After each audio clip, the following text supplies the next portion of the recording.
Technology and textile subject ہے. آج ہمارا DT 316 بی چیپٹر نمبر 2 ہے اور تاریخ ہے آج 8 دسمبر. چیپٹر کا نیم ہے سنکرونس جنریٹر. اور دوسرا اگر جنریٹر کو میں بریف کروں گا جب بیان کروں گا تو آلٹرنیٹر. سب سے پہلے ڈیفینیشن کہ جنریٹر کیا چیز ہے. کہتا ہمارے پاس ان پٹ مکینیکل ہو تو اس کو آؤٹ پٹ الیکٹریکل میں شفٹ کر دے، تبدیل کر دے. ہم اس ڈیوائس کو کیا کہتے ہیں؟ جنریٹر کہتے ہیں.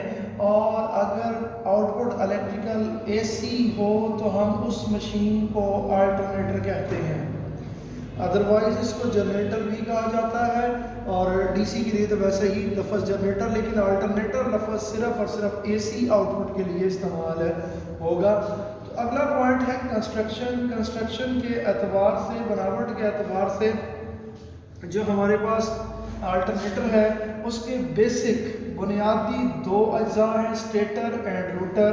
مشین کے بیرونی اور ساکن حصے کو اسٹیٹر اور مشین کے اندرونی اور روٹیٹنگ حصے کو روٹر کہتے ہیں.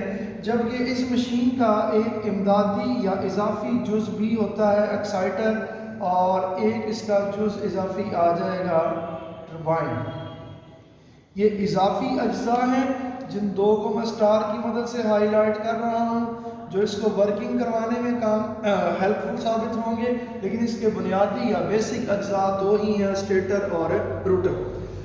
اسٹیٹر آگے جو ہے وہ بنیادی 3 حصوں پر مشتمل ہے. اسٹیٹر کا پہلا حصہ ہے فریم، دوسرا حصہ ہے کور اور تیسرا حصہ ہے وائنڈنگ. جبکہ جو روٹر ہے، روٹر جو بناوٹ کے اعتبار سے ہیں وہ دو اقسام کے ہیں. First of all salient pole type rotor اور سیکنڈ سموتھ ٹائپ روٹر. لیکن ہمارے پاس روٹر کی اقسام سپیڈ کے لحاظ سے جو روٹر ہیں وہ 3 اقسام کے ہیں. فرسٹ، سب سے پہلے ہائی سپیڈ یا ٹربو آلٹرنیٹر. ایسے آلٹرنیٹر جو اسٹیم کی مدد سے چلے ہم انہیں ٹربو آلٹرنیٹر یا ہائی سپیڈ آلٹرنیٹر کہتے ہیں. یہ 3000 RPM تک کی سپیڈ کے ہوتے ہیں. دوسرا ہے ہائیڈرو جنریٹر. ایسے جنریٹر جو ہائیڈرو ٹربائن یعنی کہ ہائیڈرو ٹربائن کی مدد سے ورک کرتے ہیں، کام کرتے ہیں، ہم انہیں ہائیڈرو جنریٹر کہتے ہیں. اور یہ عام طور پر 1000 RPM میکسیمم اور 750 میگا واٹ تک کے ڈیزائن کیے جاتے ہیں.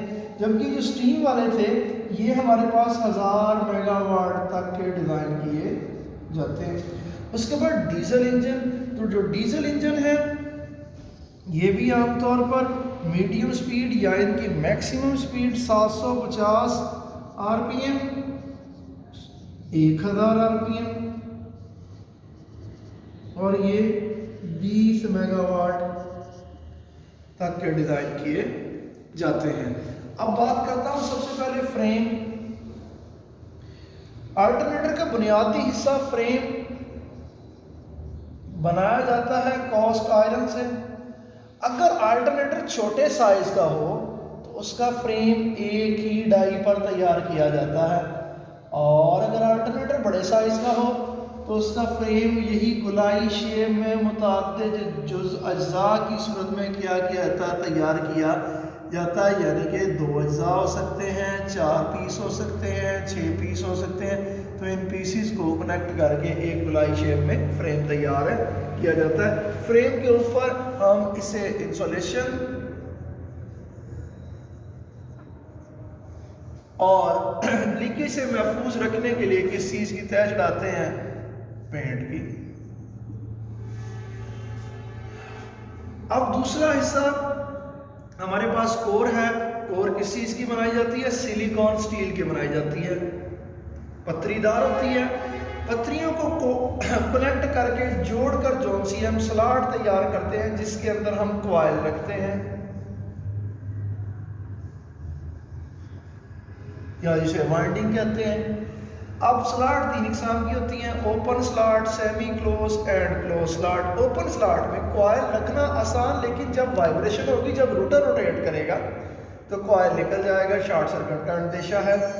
سیمی کلوز میں کوائل رکھنا بھی آسان اور کوائل وائبریشن کے دوران باہر نکلنے کا اندیشہ بھی نہیں، جبکہ کلوز کے اندر کوائل نکلنے کا اندیشہ نہیں لیکن کوائل کو ڈیزائن کرنا رکھنا وہ مشکل ہے، تو اس لیے ہم سلاٹ جون سی ہے وہ سیمی کلوز استعمال کرتے ہیں۔ اس کے بعد آ گئی اس کی وائنڈنگ۔ تو وائنڈنگ کے لیے ڈائیگرام دیکھیں، یہ جو پہلا حصہ ہے یہ اسٹیٹر کور ہے، اس کے اوپر اسٹیٹر فریم ہے، یہ اسٹیٹر کور ہے۔ اسٹیٹر کور کے اندر ہم نے کیا ڈیزائن کیے ہیں، slot with an insulation lining around, ہم نے سلاٹ کے گرد انسولیشن رکھی ہے۔ انسولیشن رکھنے کے بعد ہم نے اس کے اندر کیا شامل کیے ہیں، کاپر کنڈکٹر۔ کاپر کنڈکٹر جو سے ہیں وہ چھوٹے میں گولائی شیپ کے، جبکہ بڑے میں سٹرپ ٹائپ یعنی کہ پتری دار بھی ہوتے ہیں،